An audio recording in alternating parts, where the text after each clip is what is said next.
He loves to be able to tell people what to do, when to do it, and how to do it. It started to feel like a fucking dictatorship in this house. In a house that he barely even paid for. This is everything that happened from my perspective, and this is how I feel. So it sounds like the Hype House is going to be doomed after this. Hey guys, it's Jordan Sparks. Welcome back to my channel. So Daisy Keech, one of the co-founders of the Hype House, just posted a video on YouTube talking about why she left Hype House and stuff like that. I actually just started watching the video, and then I decided that instead of making a video, like drama video for you guys about it, that we can just take a look at it together. So that's what we're going to be doing right now. If you're interested in that, make sure to give this video a thumbs up, and let's hop right into it. What's up, guys? If you don't know me, I'm Daisy and I'm a co-founder of the Hype House.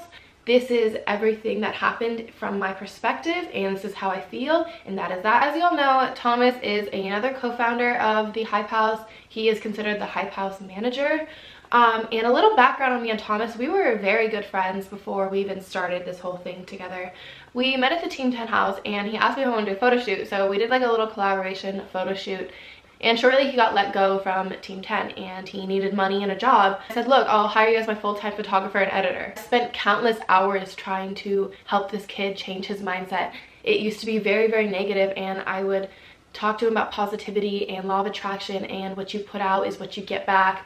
And I was just trying to help him because I wanted him to find true and genuine happiness, and if I could. Okay, so I'm gonna pause there. First off, I've heard so many different rumors about this Thomas guy being super sketchy, about Daisy leaving, about Daisy being a co-founder, but I was not expecting to see a video from her. I've honestly never watched her channel before or anything like that, so this is my first time watching her channel, but I guess we're about to find out what the real tea is. First off, I just wanted to say that she looks like Lily Reinhart from Riverdale, and that is the cutest dog sitting in the background there, and I'm gotta give her a thumbs up for the law of attraction and positivity. True and genuine happiness, and if I could help or contribute to that in any way, I want to do so, because he was my friend and I believed in him, and I thought that he was a genuine person who's just been fucked over. It just kind of shows you like how close of friends we were. Like, we hung out almost every single day. We told each other everything. Like, he was my best friend. Shortly after building this friendship, he started to talk about the idea of a content house. And at this time, he just met Chase. He did like a photo shoot for him on Carlsbad to meet up with Alex and Cobra and their whole crew. And Chase had an Airbnb in LA.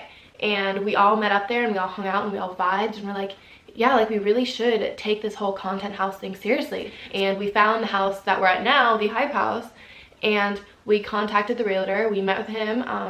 He told us that the deposit was gonna be $46,000, and I remember, like, it wasn't even a question in my mind. Like, I believed in the idea so much. I was like, you know, I'm gonna put as much down as I can.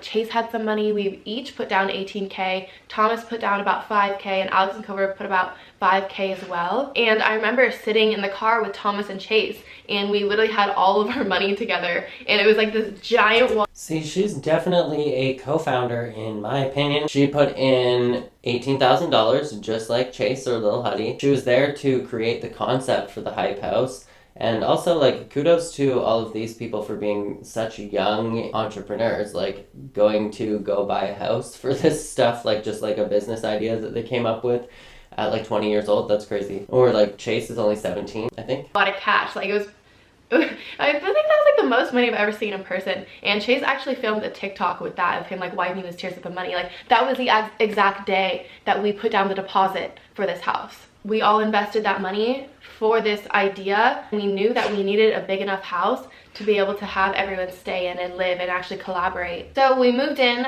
we started the social medias. They blew up. We started getting lots of attention from the press, and New York Times came to do an interview. And keep in mind, this is my very first like in-person interaction with the press. There was a full-on production team, microphones, literal interviewers with their laptops, and they're typing, and I was like, this is really intimidating. Like, being 20 years old and not having like a manager there with me, kind of like Chase had. Like, I had no idea to speak up and to say that I was a co-founder. I kind of already assumed that Thomas and Chase would have given the other co-founders, not even just myself, but the other co-founders, credit, because out of integrity, that's just what you do. And during the New York Times interview, Thomas and Chase just completely took over.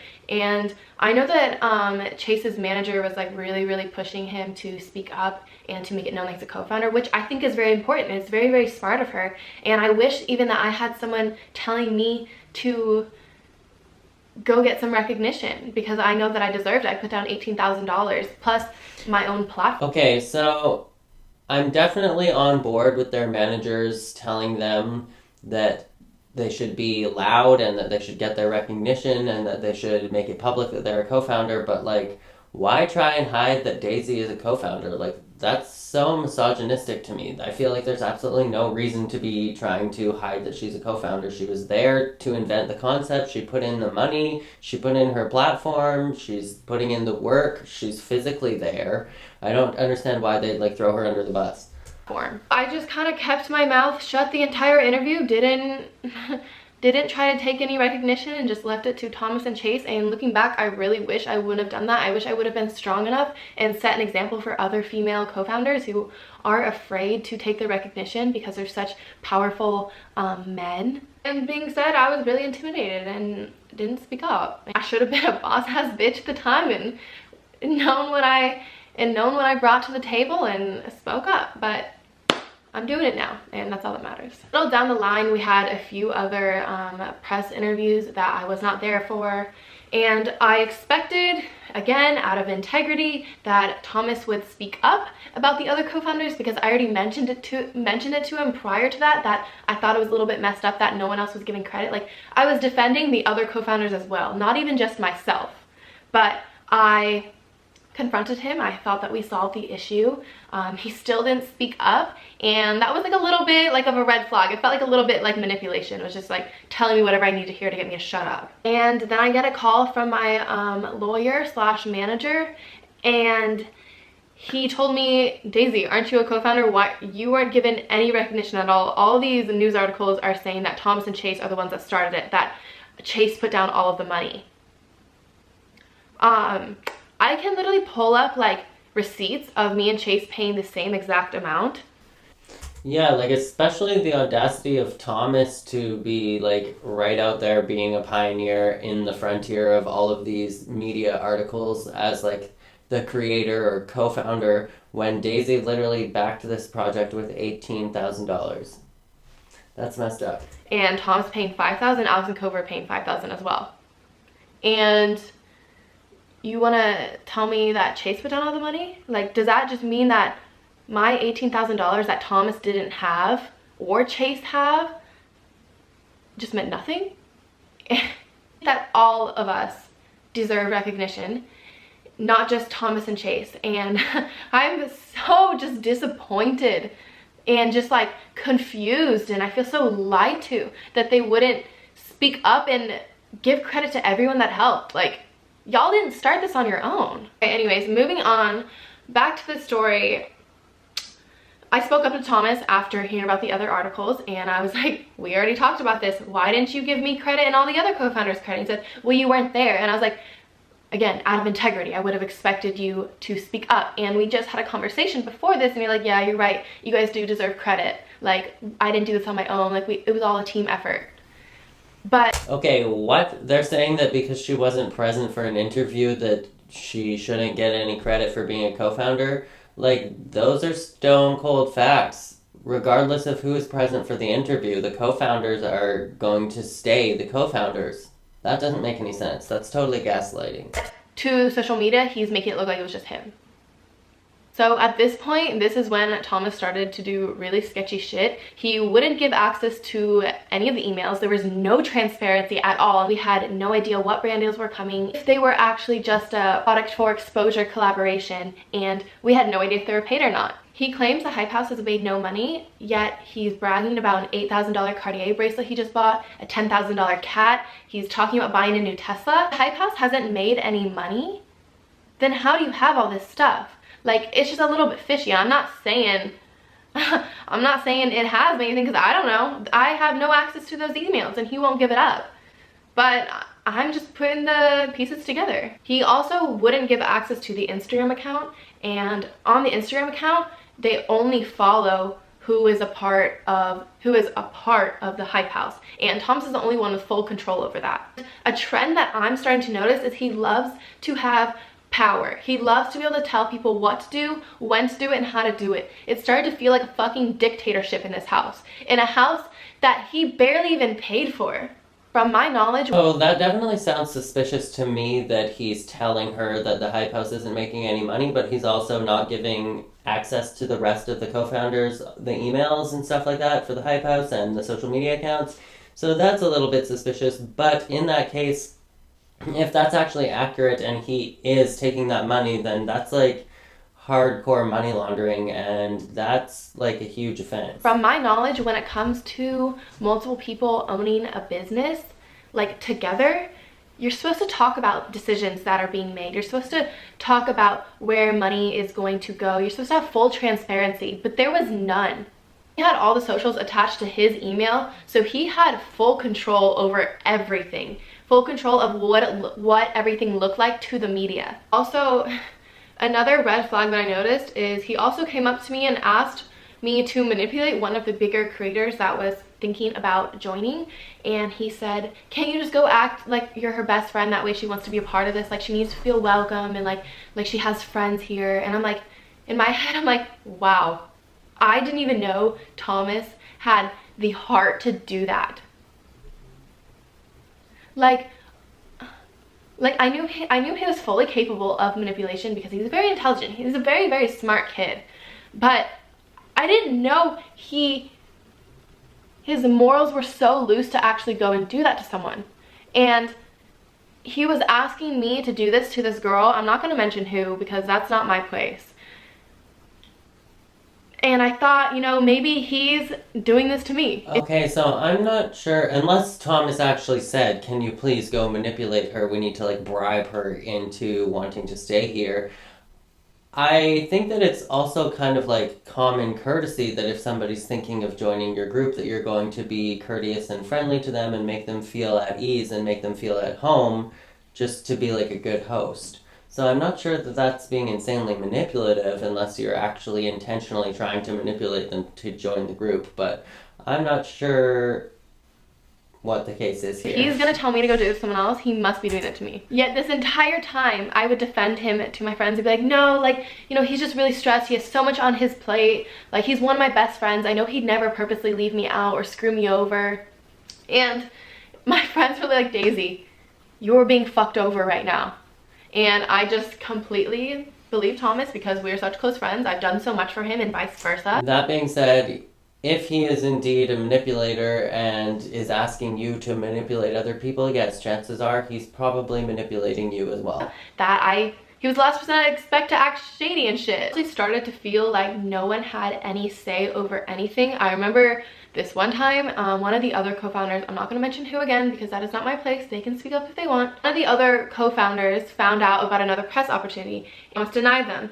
And the other co-founder said, Thomas, I think this is a really great opportunity. I really, really want to do this. And then he said, no, the press keeps making me look bad. It makes me look like I'm forcing people to make videos. And the other co-founder said, Thomas, I really want to do this. I think it's a great opportunity for my brand, for the Hype House brand, for everything. And Thomas says, well, it's not your decision because I make a lot of decisions around here.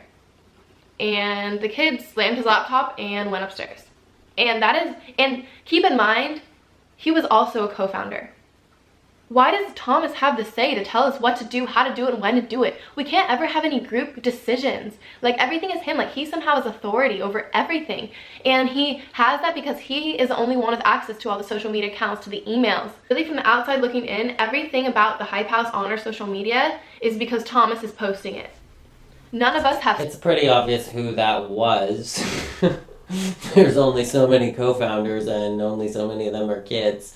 But anyways, I think that that's kind of odd behavior. He sounds like a authoritarian leader when this is supposed to be a co-founder kind of situation. Unless they signed some kind of waiver and gave him full control for all of these decisions, I don't understand why, as the manager, he's making all of the decisions on their behalf as like this totalitarian. It doesn't make sense to me. The thing about the Hype House on our social media is because Thomas is posting it.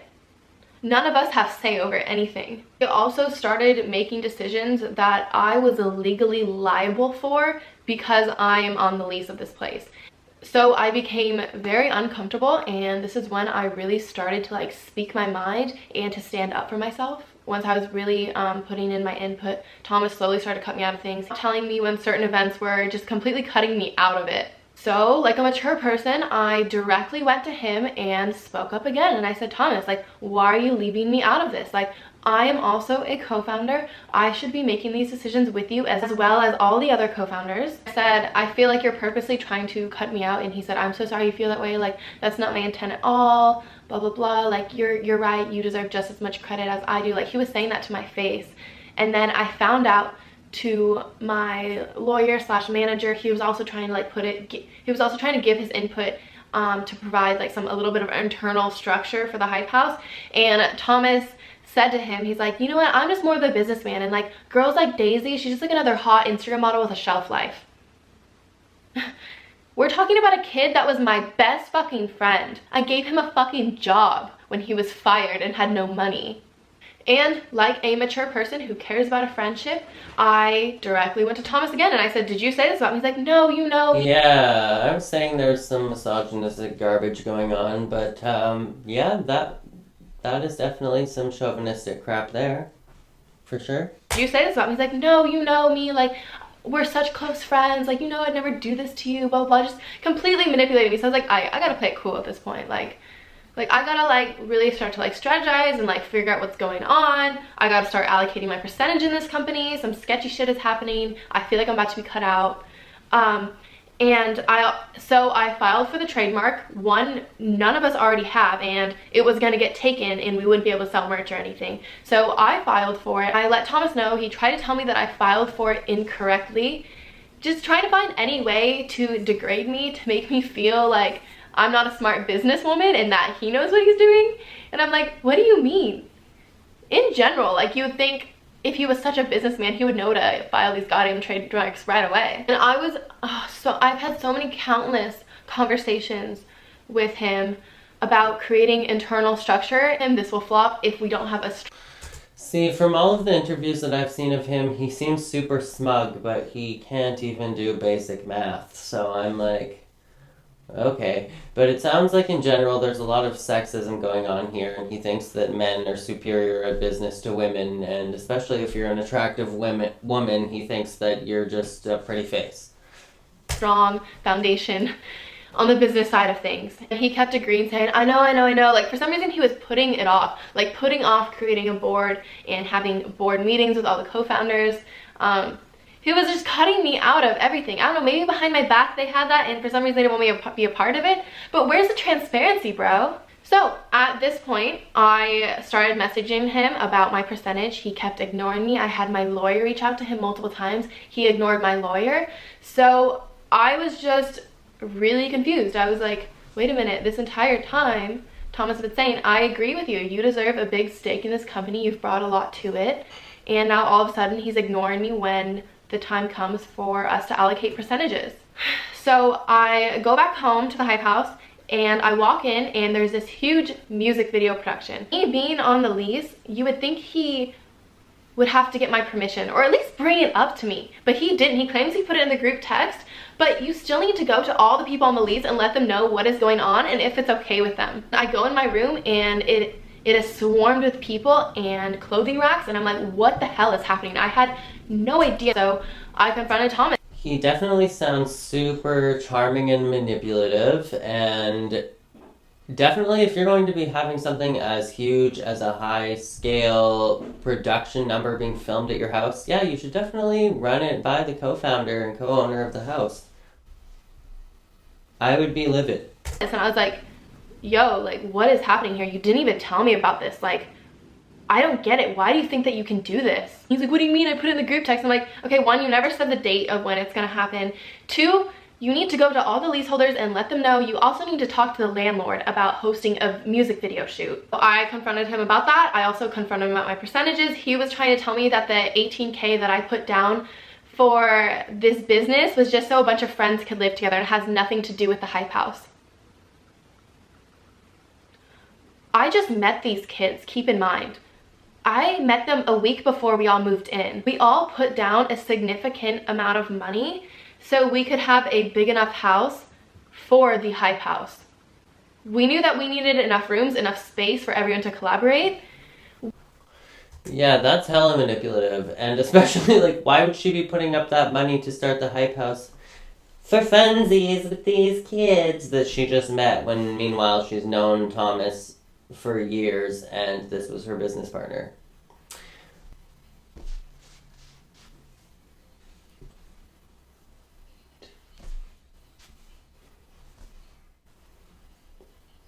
Make it make sense. Why would I put down $18,000 for people I just met?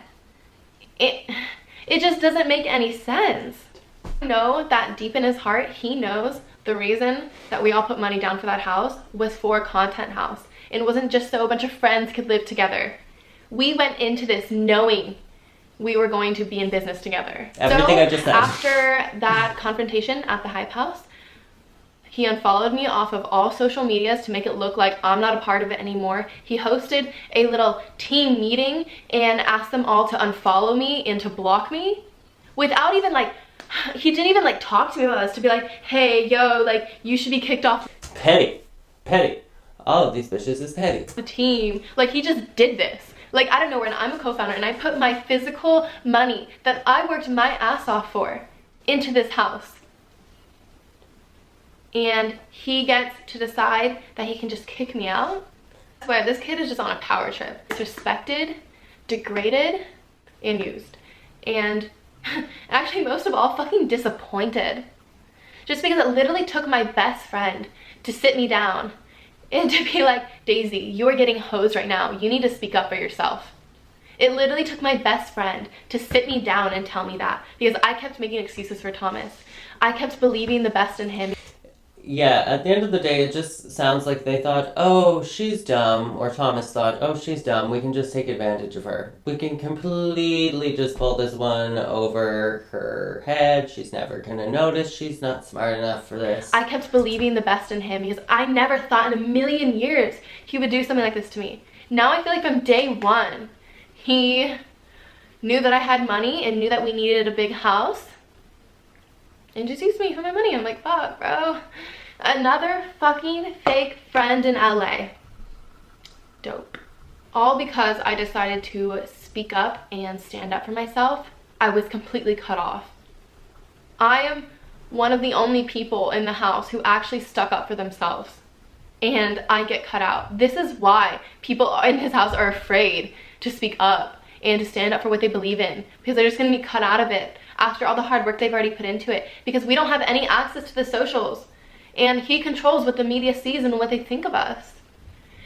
And look, in the grand scheme of things, after like thinking about it for a while, obviously I get pretty like passionate and heated when I think about being fucked over by one of my best friends. In the end, when it comes down to it, I forgive him. I know I get very heated and passionate about this in this whole entire video, you guys. It's definitely something that it makes sense that you would be angry, emotional, and heated about, and she has every right to be, but I just don't understand why he has sole access to all of their social media accounts. It doesn't make sense to me. Even as a brand manager, like, you would be the one that's in charge of posting, but you shouldn't have exclusive access that they shouldn't be able to get into as co-founders. Doesn't make sense. But I truly do. When it comes down to it, deep down in my heart, I forgive. I forgive.